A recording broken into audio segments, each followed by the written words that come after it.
Hey there, I'm Lisa Bishop of the Christian Working Woman, and it's time for another coaching moment to help you thrive in your career and life.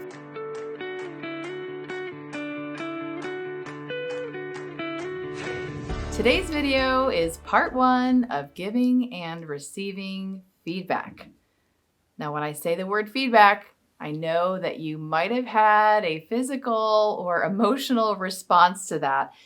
Most of us do not like feedback. We fear giving feedback, and we can often be afraid of receiving feedback from other people because I think sometimes we've just kind of had a negative experience, or we're easily offended or take things personally if someone points out something that would benefit us to change.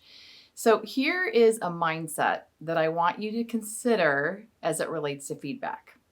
Consider that all feedback is neutral. Oftentimes we put feedback in the good feedback or bad feedback or positive feedback or negative feedback. But if you consider that feedback is just information someone is giving to you about their experience, if you consider it as it's just data, then you can take the kind of the emotional piece out of it and examine it and see what part of the feedback might be true and might be really helpful for you to change or make a pivot. The other thing is to consider and have the mindset that feedback is actually a gift.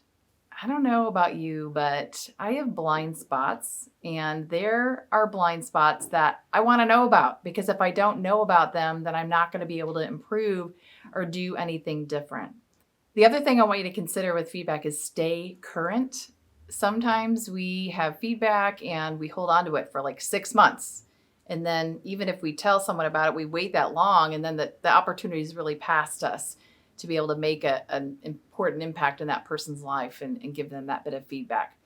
So here are some other things to consider. When you're giving feedback, check your intent.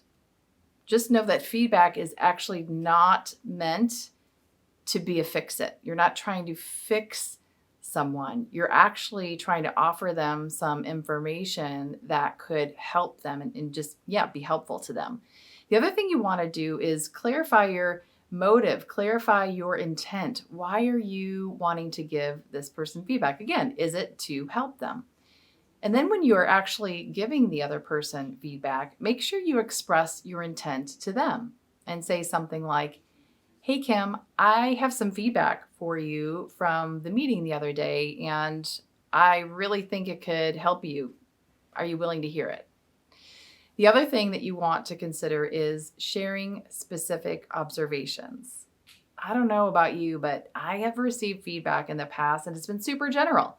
I had a guy that I reported to give me feedback a handful of times, and when I'd say, "Hey, can you give me an example?"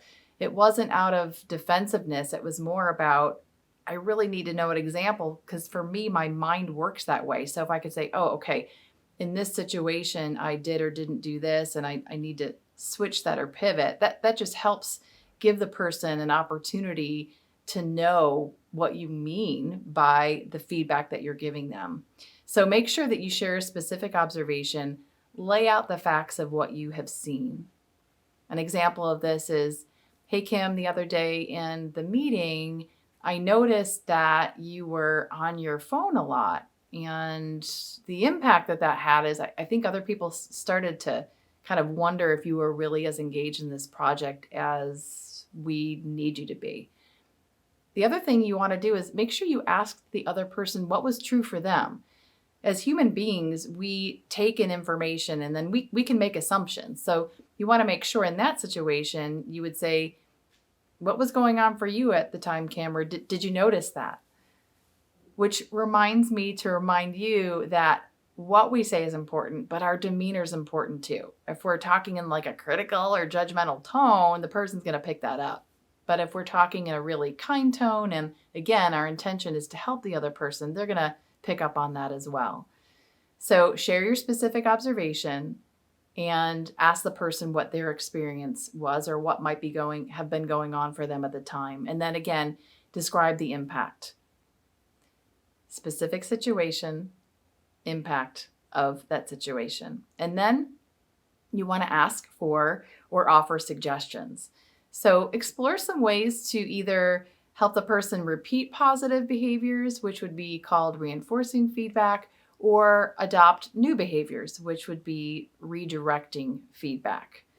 Ask that person for some suggestions from their perspective of what they might be able to do differently to get a different result or make a different impact.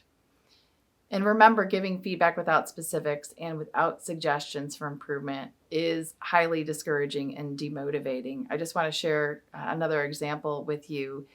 I received an email the other day from a coworker, and they were essentially telling me that the percentage that I received in this class that I facilitated was a little bit less than the average. And I thought, okay, that's great. It would have been helpful to know what is the average and what can I actually do to increase my average? Like, what am I shooting for? Again, if he would have told me specifics, I would have had a better chance of actually changing. So those are some tips to think about when you are giving feedback to another person. Be clear, know your intent, check your motive, give a specific example, and tell the person the impact. Okay, so now that we've talked about giving feedback, look out for part 2 on receiving feedback. And if you're looking for a coach to help you grow personally and professionally, check out our Transformational Coaching, where we're going to help you move from where you are to where you want to be. Visit christianworkingwoman.org to learn more and to connect with a coach today.